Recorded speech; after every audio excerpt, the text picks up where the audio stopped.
A possible plant source for pink dye in 18th century Georgia. William Hovey Smith, 2024. The plantation I live on was started in the 1790s, and at that time transportation was very difficult, and plantation owners prided themselves in producing as much as they possibly could from their own resources on their own land. For example, the stone for this foundation was quarried nearby. Similarly, the brick in the chimney was burnt on the plantation right here in the yard before the house was built. All the timbers were cut in a sawmill on the plantation itself. The importation of plants, exotic and native, was done by many owners, starting all the way back to George Washington and Thomas Jefferson and even before. So they had access, although slow, to all the world's botanicals. This is Hovey Smith, a backyard sportsman. This large, rather drooping plant here is an interesting species that was undoubtedly planted by one of my ancestors here and has since gone wild. And the question is, what is it and what was it used for? Back in the 1790s, when this plantation was established, exotic plants were brought in as well as native ones that were useful for some reason or other. And I've been pondering for years what this large herbaceous plant is. It has purple stems, large leaves, up to almost 10 inches long at the largest. They are fuzzy when they are immature. And now we're looking at a plant that has been ravished both by insects and by winds from the most recent hurricane. Now, caterpillars have obviously been eating ferociously on these leaves. They really like them. Now, distinctive are these purple berries. They're purple when they're mature, and as I find out, these berries make a purple to reddish dye, which can be used to dye cotton cloth. I accidentally did it, and I'll demonstrate that a little further along. And these are caterpillars that are munching on it, and they hide during the heat of the day, obviously, and I don't see any present, but they are surely eating on them. The berry clusters themselves are, as you see, quite dark and purple. And when crushed, they give a pink to red juice.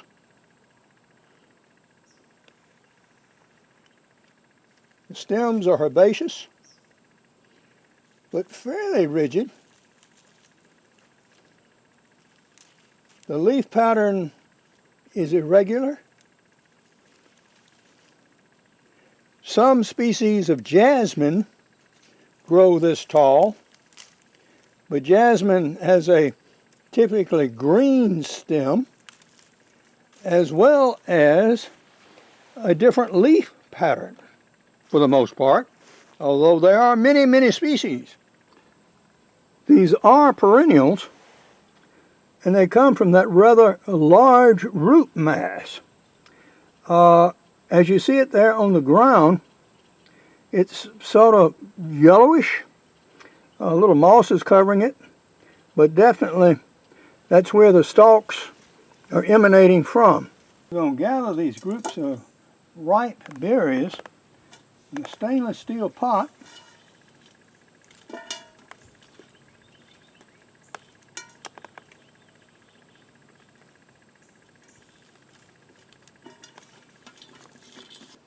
It is obvious that some caterpillars are really enjoying these leaves, but nothing is touching these berries. There's not an insect on them, and no flies buzzing around them. Nothing is feeding on them, which is a prime indication that these berries are in fact toxic. The leaves are edible to the creatures that are feeding on them, but nothing has touched these berries, not even deer. So, no, I'm not going to go chomping down on one, and I don't suggest anyone else do either.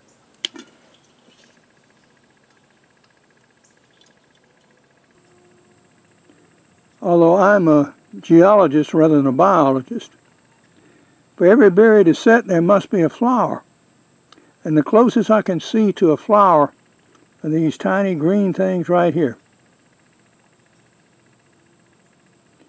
These grow out on the stalk, and each one of them flowers, pollinated, maybe self-pollinated. Here is the green fruit, mostly. I'm adding just about a half a cup of distilled water here to give it some liquid.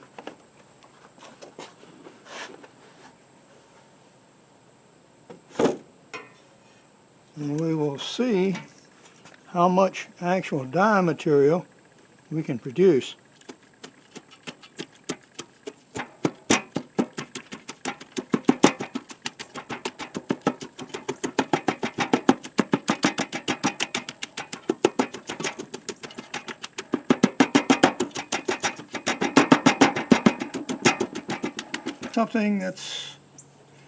Something like between purple and pink.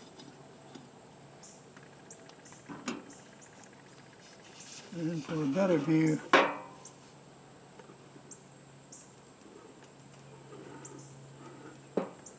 okay. Going to attempt to pour out as clean an extract as I can get.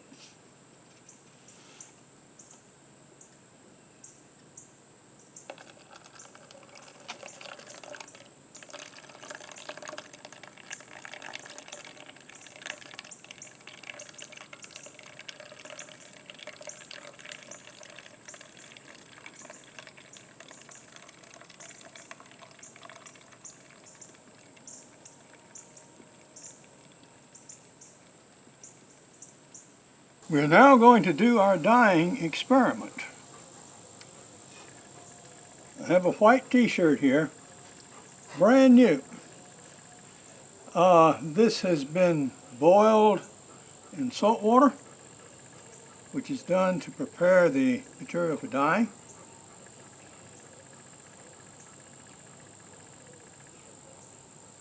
And then rinsed in plain water and run damp. And here goes our dye.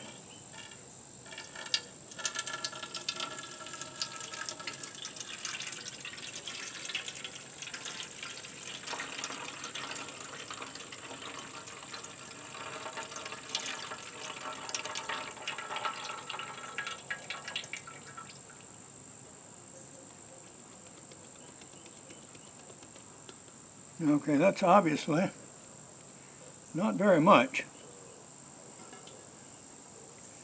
We need to add some water.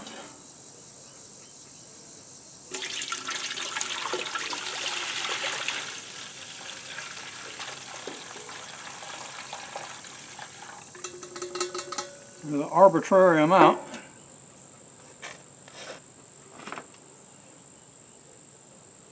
Okay.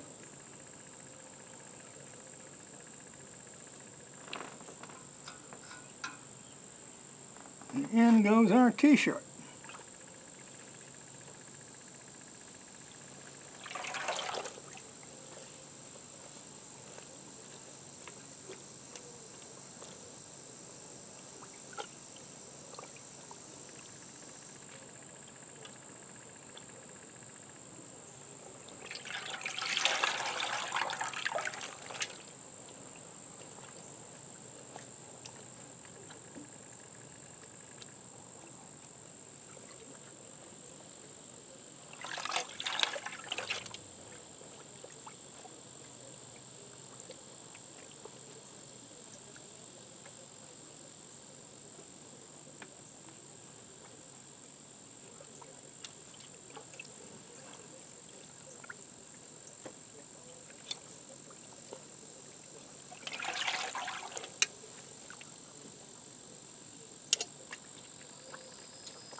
Now what we're going to do is take it inside and warm the water and continue to stir so we get a better set on the cotton fibers.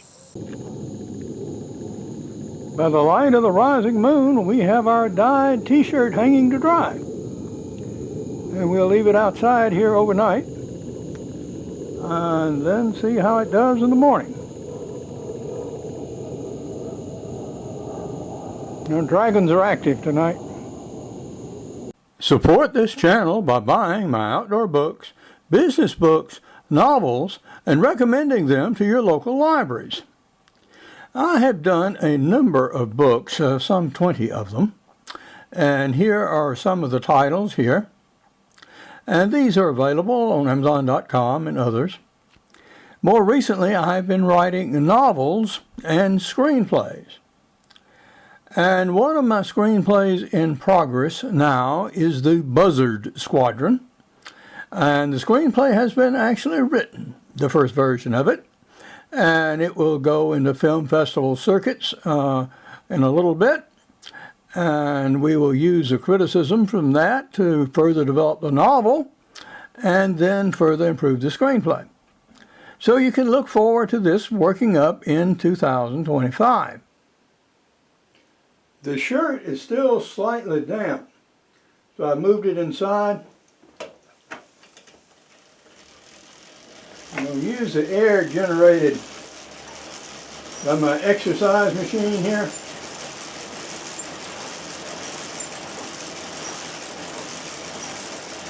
To slowly dry it out.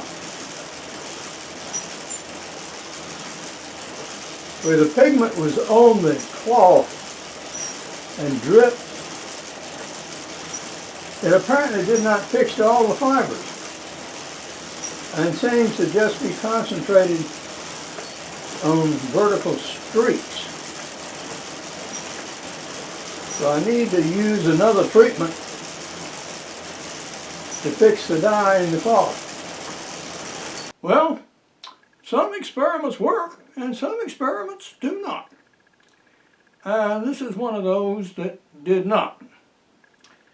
Started off with promise, however, but when it came to dyeing the t-shirts, the dye actually came down in streaks, and it seems to be more or less clinging to the surface of the little cotton particles rather than penetrating to any degree. Now we decided to try another fixing agent, and so we did on this cloth here, and I used vinegar instead of salt. And similarly, the dye set was splotchy. It did not penetrate through the cloth even. You see it's quite different on one side and the other. In the end, when I put on the t-shirt, my skin feels irritated, and that is not an unusual reaction to some people with some dyes. Now most of us do with commercial dyes all right, but some people are allergic to various dyes and dye compounds. So, yeah, this one gives an allergic reaction to me, and so I assume would do also to most other people. Although it looked like it held promise to start with, no, I don't recommend anybody ever do this. But now, this is Hovey Smith, reminding you to hunt what you eat and eat what you hunt. Be legal, be ethical, be safe, goodbye, God bless, and see you next time.